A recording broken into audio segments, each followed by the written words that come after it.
At 32, I thought I knew everything about my family. My name is Serafina, and for 16 years I believed my mother abandoned me on a solo camping trip because she was having a breakdown.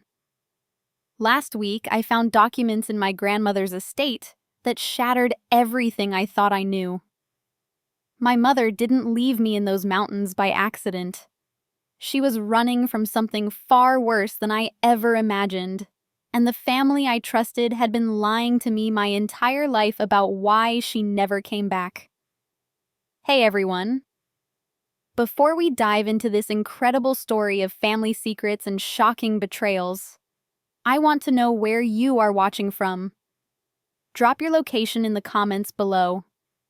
If this hook already has your heart racing, smash that like button and hit subscribe, because this family revenge story is about to take you on an emotional roller coaster. You will never forget. Trust me, the truth behind my camping trip will leave you speechless. Cleaning out Grandma Rose's attic felt like excavating a museum of forgotten memories. She had passed away 3 months earlier, leaving behind a Victorian house crammed with decades of accumulated belongings. My father, David, had been putting off this task, claiming work kept him too busy. My Aunt Patricia made excuse after excuse about her back problems. So there I was, alone among dusty boxes and moth-eaten furniture, when I discovered the lockbox hidden beneath loose floorboards. The metal container was small but heavy, secured with an old combination lock. After trying various significant dates from our family history, my grandmother's birthday finally clicked it open. Inside, I found documents that made my blood run cold. Bank statements, legal papers, and most shocking of all, a restraining order dated just 2 weeks before that fateful camping trip 16 years ago. The restraining order was filed by my mother, Elena, against my father. The allegations were devastating financial abuse, manipulation of family assets, and threats of violence. According to the court documents, my father had been systematically draining my mother's inheritance money she had received from her own parents, who died in a car accident when I was 10. He had forged her signature on investment documents, transferred property titles, and when she discovered his theft, he threatened to make sure she never saw me again. My hands trembled as I read her sworn statement. She described years of emotional manipulation, how he convinced her she was mentally unstable whenever she questioned financial discrepancies. He had isolated her from friends, controlled her access to money, and used me as leverage to keep her compliant. The camping trip, I realized with growing horror, was not a mother-daughter bonding experience. It was her escape plan. Bank records showed massive transfers from accounts bearing my mother's name to offshore investments controlled entirely by my father. Over $400,000 had disappeared, money that legally belonged to her. When she finally gathered the courage to investigate, she discovered he had been embezzling from his own law firm as well, using her identity to hide his crimes. The most heartbreaking document was a handwritten letter addressed to me, never sent. In her elegant cursive, my mother explained she was taking me camping to tell me everything to prepare me for the legal battle ahead. She wrote about how much she loved me, how she planned to fight for custody, how she would rebuild our life together somewhere safe. The letter ended abruptly with a note scrawled in different ink. They found us. If something happens to me, the truth is in this box. I love you forever, my darling Serafina. Phone records showed dozens of calls between my father and grandfather in the days leading up to our trip. Text messages I found on an old phone revealed coordination between family members, discussions about handling Elena, and protecting the family reputation. My own grandfather, a man I had idolized, was apparently instrumental in orchestrating whatever happened to my mother in those mountains. The final piece of evidence was a police report I had never seen before. When search and rescue found me after 3 days alone in the wilderness, I had told them my mother walked away to get help and never returned. But according to this report, my father arrived at the sheriff's station before the search even began, claiming my mother had a history of mental illness and was prone to dangerous behavior. He had already filed paperwork to have her declared mentally incompetent, dated the same day we left for camping. Medical records showed my mother had been prescribed heavy psychiatric medications without her knowledge, drugs that would cause confusion and disorientation. My father had been crushing pills into her food for weeks, preparing to claim she was having a psychotic break. The camping trip was meant to be the final stage of his plan, but something had gone wrong. As I sat surrounded by this evidence of systematic abuse and financial fraud, rage consumed me like wildfire. For 16 years, my father had played the role of the grieving widower raising his daughter alone after his wife's tragic disappearance. The entire family had supported this narrative, painting my mother as an unstable woman who abandoned her responsibilities. They had stolen her money, destroyed her reputation, and somehow made her vanish completely. But they had made one crucial mistake: they kept the evidence. Armed with irrefutable proof of my family's crimes, I knew confrontation was inevitable. But I had learned something valuable from my mother's documents. Preparation was everything. She had tried to fight them alone and lost. I would not make the same mistake. First, I secured copies of every document, storing them in multiple locations, including a safety deposit box at a bank across town. I photographed everything with timestamp metadata and uploaded encrypted files to secure cloud storage. If my family had made my mother disappear, I wanted insurance that the same fate would not befall me. The initial confrontation came during our monthly family dinner at my father's house. Patricia was there with her husband Marcus, along with my grandfather Thomas, now 81, but still sharp enough to manage the family's financial affairs. I waited until after dessert, when everyone was relaxed and unsuspecting. I found something interesting while cleaning Grandma Rose's attic. I began casually placing the restraining order on the dining table. The effect was immediate and electric. My father went pale. Patricia dropped her wine glass and grandfather's hands began visibly shaking. "Where did you find that?" My father demanded, his voice tight with barely controlled panic. "The same place I found the bank records showing how you stole $400,000 from my mother," I replied evenly. "And the medical records proving you were drugging her without consent. Should I continue, or would you like to start explaining what really happened on that camping trip?" The silence stretched for nearly a minute before my grandfather spoke. His voice was different, colder than I had ever heard it. "Serafina, your mother was very sick. Those documents don't tell the whole story." "Then tell me the whole story," I challenged. "Explain why you coordinated with Dad to have her declared mentally incompetent. Explain the phone records showing dozens of calls between family members during our camping trip. Explain why search and rescue never found any trace of her despite covering a relatively small area." Patricia finally found her voice. "You don't understand what we were trying to protect you from. Elena was becoming dangerous. She was making threats, talking about taking you away from everyone who loved you. She was trying to protect her inheritance and gain custody of her own daughter." I shot back. "The only dangerous people in this room are the ones who committed fraud and conspiracy." My father stood abruptly, his chair scraping against the hardwood floor. For a moment, genuine fear flashed through me as I remembered my mother's descriptions of his threats. but I held my ground, knowing that running would accomplish nothing. "Your mother abandoned you," he said through gritted teeth. "She walked away and left you alone in the wilderness. We spent thousands on search and rescue efforts. We gave you a stable home when she chose to disappear." "She didn't choose anything," I replied, my voice rising with anger. "You made her disappear. The question is whether you killed her or just drove her so far underground that she could never surface again." The accusation hung in the air like smoke from a fired gun.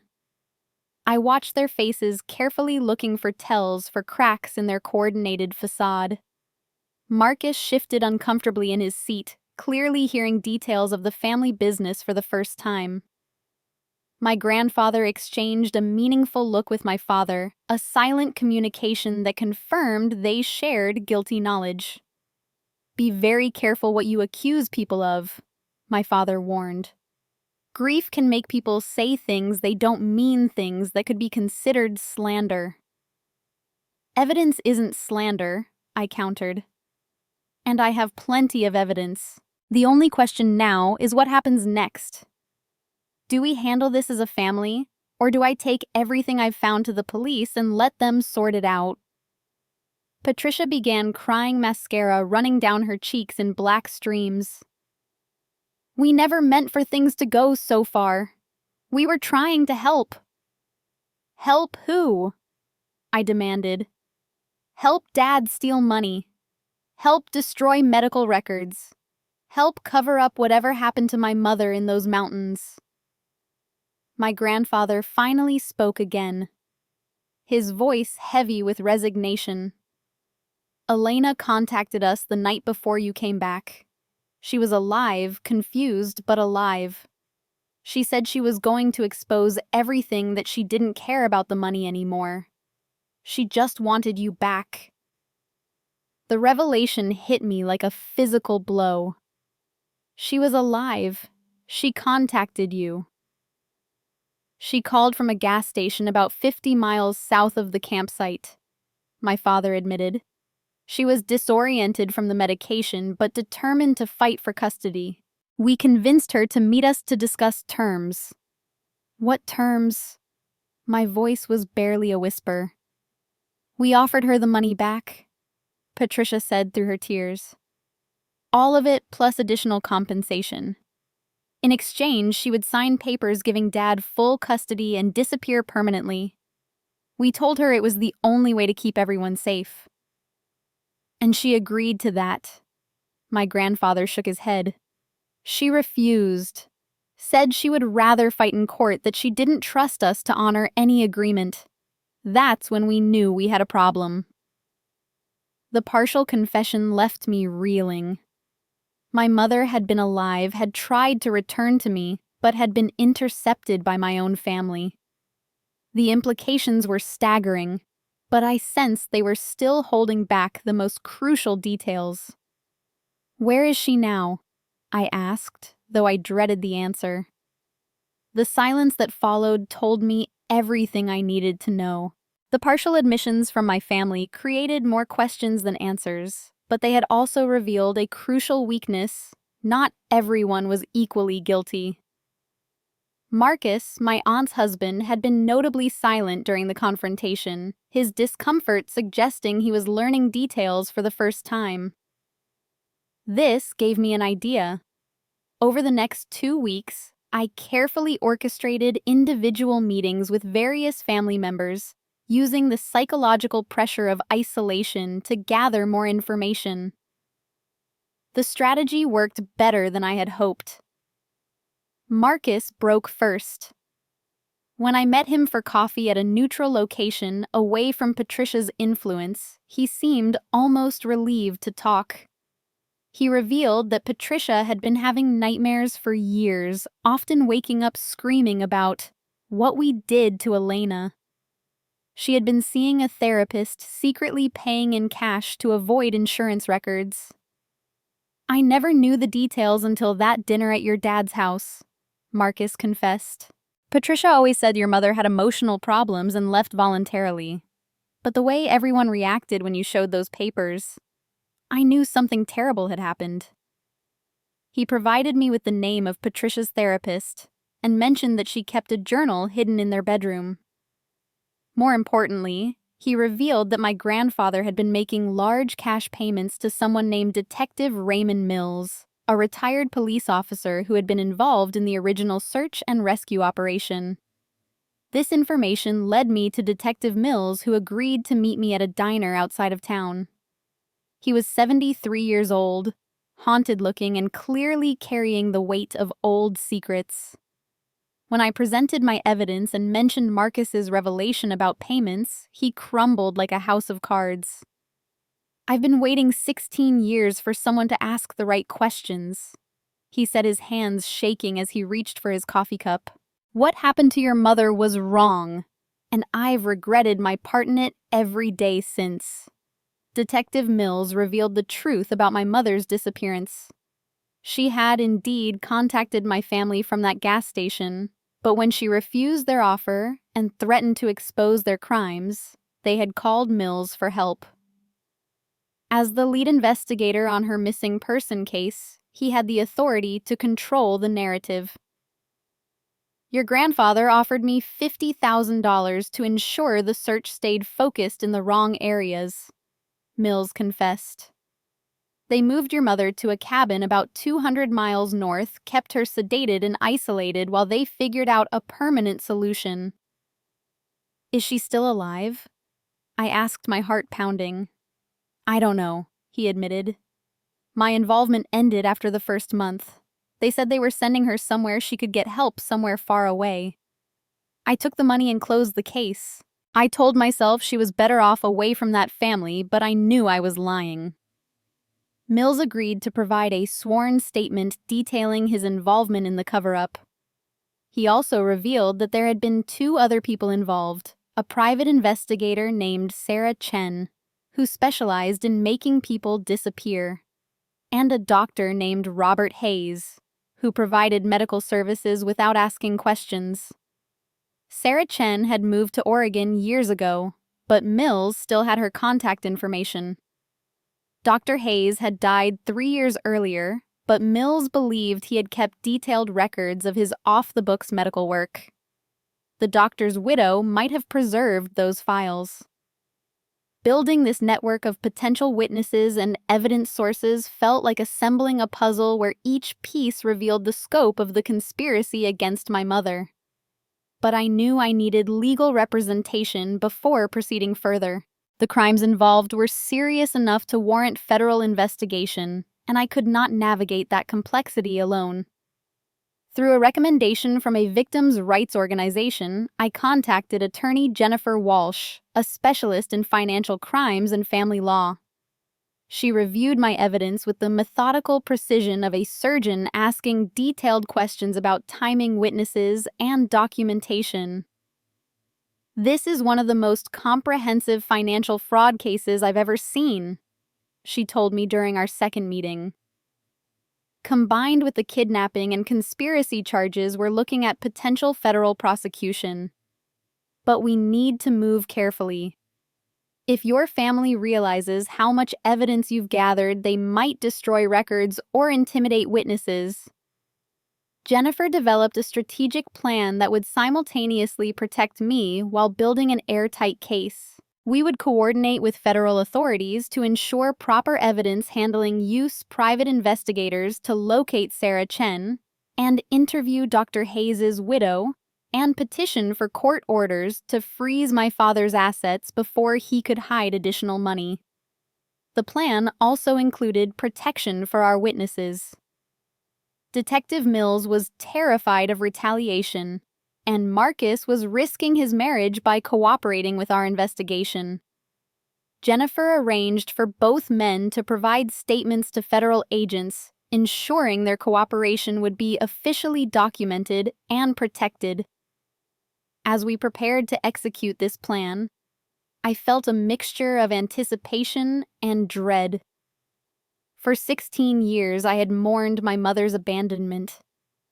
Now I was preparing to discover whether she was alive somewhere hidden away by my own family's greed and cruelty, or whether their crimes had escalated to murder. The investigation was about to expand beyond anything I had imagined when I first opened that lockbox in my grandmother's attic. But I was no longer the abandoned teenager who had been rescued from the mountains. I was a woman with allies, evidence, and the determination to find the truth no matter how deep the conspiracy went.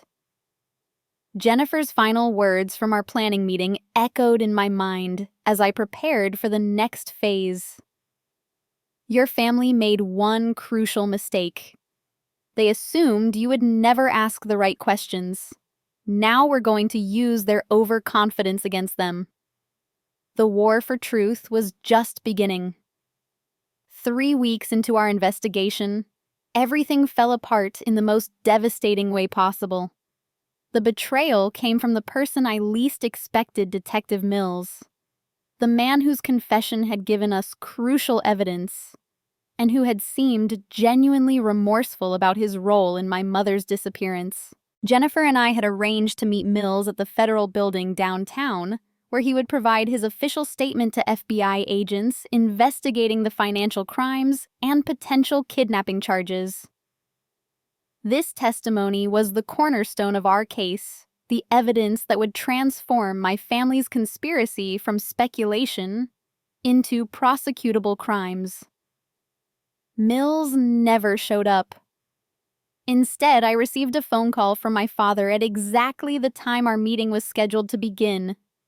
His voice was calm, almost cheerful, as he delivered news that made my blood run cold. Serafina, I think you should know that Detective Mills came to see me yesterday evening, he said.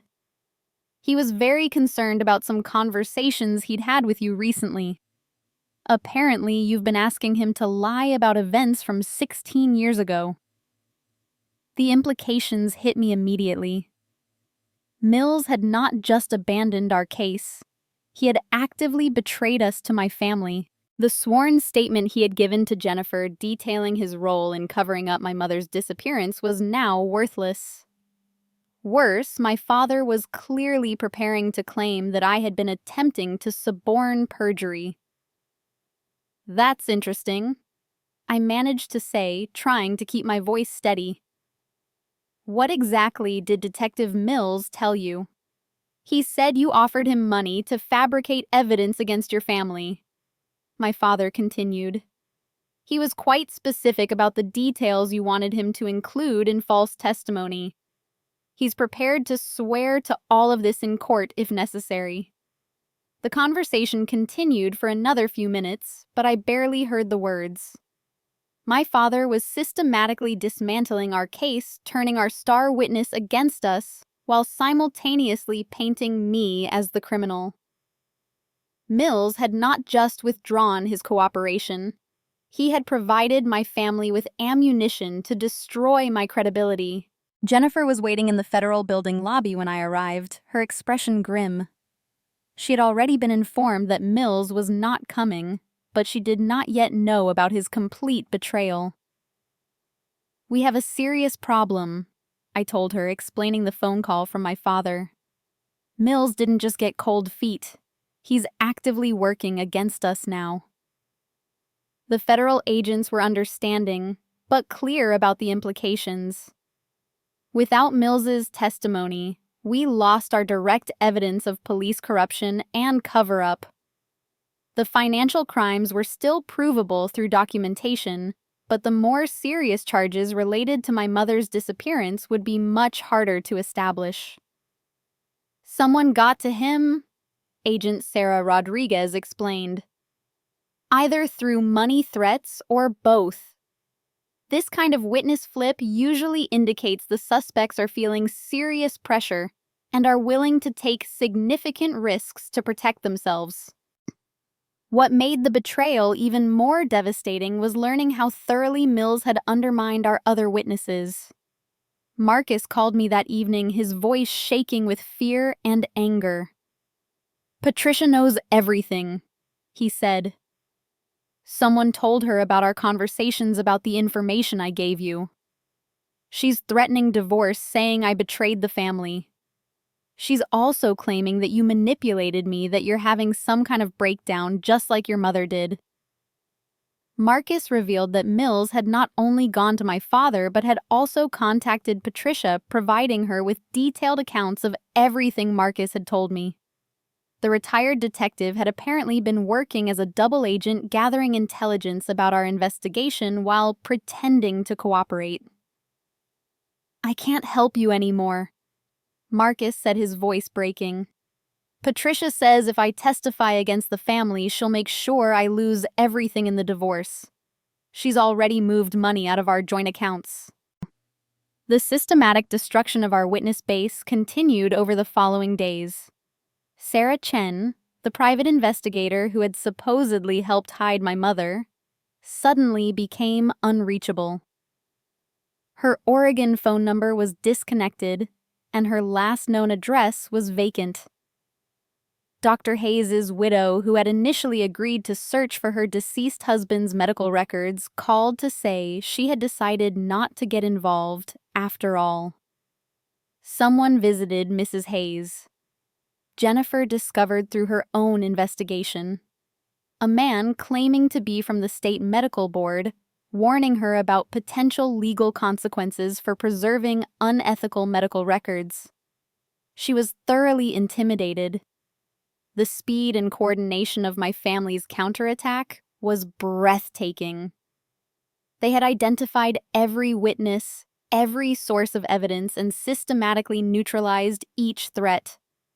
More disturbing was their apparent ability to flip Mills so completely that he was now actively working against us. Jennifer and I met at her office to reassess our position. The financial fraud charges were still solid, supported by bank records and legal documents that could not be explained away. But the more serious allegations about my mother's disappearance were crumbling without witness testimony. "Your family is playing hardball," Jennifer observed. "They're not just defending themselves, they're going on the offensive. The Mills betrayal was probably planned from the moment he first contacted you." As we discussed our options, I realized that my family's counterattack had revealed something important. They were scared. People who had successfully hidden crimes for 16 years did not take such dramatic risks unless they felt genuinely threatened. Their willingness to expose Mills as a corrupt officer, to threaten witnesses, and to coordinate such an elaborate deception suggested they were protecting something much bigger than financial fraud. "They're acting like people who committed murder," I said aloud, the words hanging in the office air like a dark cloud. Jennifer nodded grimly. "The question is whether we can prove it without witnesses who are either dead, disappeared, or too intimidated to talk." But even as our case seemed to collapse around us, I felt a strange sense of determination rather than defeat. My family had shown their hand, revealed the extent of their coordination and their capacity for ruthless action. They had also made a crucial mistake in their rush to neutralize our witnesses. They had created new evidence of obstruction of justice and witness tampering.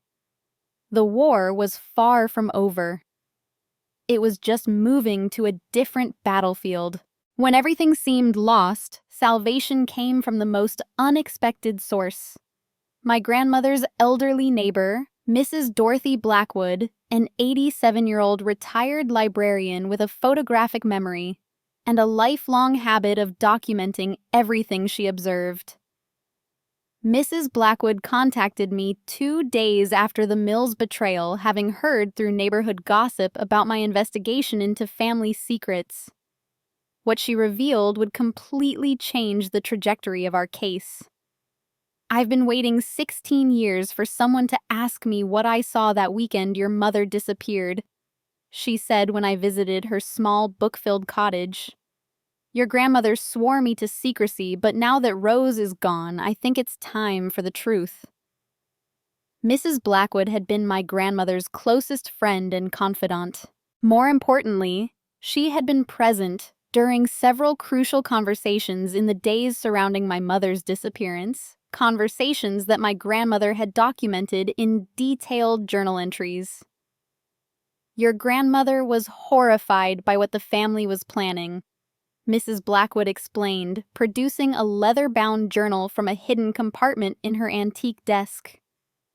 Rose knew about the money theft, about the plan to have your mother declared incompetent. She tried to warn Elena, but it was too late. The journal entries written in my grandmother's careful handwriting provided a day-by-day account of the conspiracy against my mother. Rose had recorded phone conversations she overheard between my father and grandfather, documented the arrival of large cash payments to Detective Mills, and even noted the license plate numbers of unfamiliar vehicles that visited the family home during that crucial period. But the most devastating entry was dated 3 days after I was found alone in the mountains. Elena called me from somewhere up north. She was crying, said they were keeping her locked in a cabin that they had told her Serafina was better off without her. Thomas and David convinced her that fighting for custody would traumatize the child, that the best thing she could do was disappear forever. They promised to set up a trust fund for her if she signed papers relinquishing all parental rights. Elena said she was going to sign because she was too tired to fight anymore, too confused from whatever drugs they had given her. This is the last time I will ever hear my daughter-in-law's voice. I am complicit in this evil through my silence, but I cannot find the courage to speak against my own family. Miss Blackwood also produced photographs she had taken discreetly during that period, including images of Detective Mills visiting my father's house and a picture of Sarah Chen, the private investigator, loading boxes into a van behind the family home. Your grandmother asked me to preserve all of this, Mrs. Blackwood explained. She made me promise that if anything ever happened to her, I would make sure someone learned the truth about what they did to your mother. The elderly woman had more than just documents and photographs. She had also maintained detailed records of financial transactions she observed, having worked for 30 years as a bank librarian with expertise in detecting fraudulent activities. I noticed large cash withdrawals from your grandfather's accounts during that period, she said, showing me meticulously organized bank statements and check copies. The amounts corresponded exactly to what your grandmother mentioned in her journal about payments to Detective Mills and other conspirators. Jennifer was stunned when I presented Mrs. Blackwood's evidence. The journal entries provided contemporary documentation of the conspiracy created by someone with insider access but no criminal motive. The photographs and financial records corroborated details that would otherwise be impossible to prove. This changes everything, Jennifer said, reviewing the materials. We now have a credible witness who can testify about admissions made by family members. The journal entries are admissible as evidence because they were created contemporaneously and your grandmother is deceased. Mrs. Blackwood agreed to provide sworn testimony, but she also revealed additional evidence that had been hidden in my grandmother's house. Using a key Rose had given her years earlier, we accessed a secret compartment behind a false wall in the basement. Inside, we found audio recordings. My grandmother had apparently been recording family conversations for years using a small device hidden in her purse during family gatherings. The recordings included several discussions between my father and grandfather about the Elena problem and how to ensure she could never surface to reclaim custody of me. The most chilling recording was a conversation between my father and Dr. Hayes discussing long-term sedation options and the medical protocols for keeping someone compliant but functional enough to sign legal documents. They discussed dosages, side effects, and how to maintain the drugging regimen without causing permanent damage that might raise questions later. We need her coherent enough to understand what she's signing, my father's voice said on the scratchy recording. But confused enough that she won't fight the terms or try to contact Serafina later, Dr. Hayes responded with clinical detachment. The combination I'm recommending will create a dissociative state. She'll be functional but emotionally detached, unable to form strong attachments or make complex decisions. Perfect for your purposes. With Mrs. Blackwood's evidence, we were able to locate the cabin where my mother had been held. The property records showed it was owned by a shell company controlled by my grandfather, purchased just 2 months before my mother's disappearance, and sold again 6 months later. Jennifer worked with federal agents to obtain a warrant to search the property. Although the current owners had renovated extensively, forensic specialists found traces of the prescription medications that had been used to sedate my mother. They also discovered personal items that had belonged to her, including a necklace I remembered her wearing during our camping trip.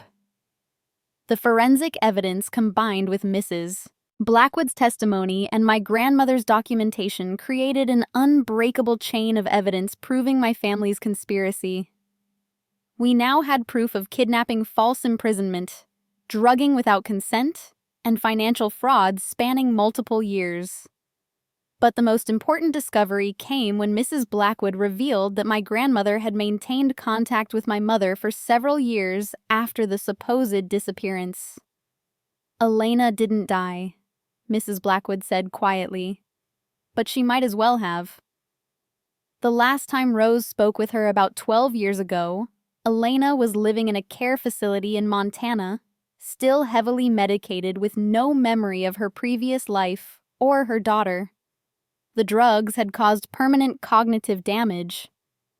The revelation that my mother might still be alive but in a condition that made recognition impossible was both hope and heartbreak. We had found the truth, but the truth was more horrifying than I had imagined. The final confrontation took place not in a dramatic family gathering, but in a federal courtroom where 16 years of lies finally crumbled under the weight of irrefutable evidence. My father, grandfather, and Aunt Patricia sat at the defendant's table, their expensive lawyers unable to explain away recordings of their own voices planning my mother's destruction. Detective Mills, faced with federal charges for corruption and conspiracy, had finally decided to cooperate fully with prosecutors. His detailed confession filled in the remaining gaps in our case, describing how my family had coordinated my mother's kidnapping and subsequent imprisonment in the Montana facility. The truth was even worse than we had discovered through our investigation. My mother, Elena, had spent 12 years in a private psychiatric facility maintained there through forged commitment papers and regular payments from my grandfather's accounts. She had been kept heavily sedated, her identity obscured by false medical records claiming she was a Jane Doe with severe psychiatric disorders.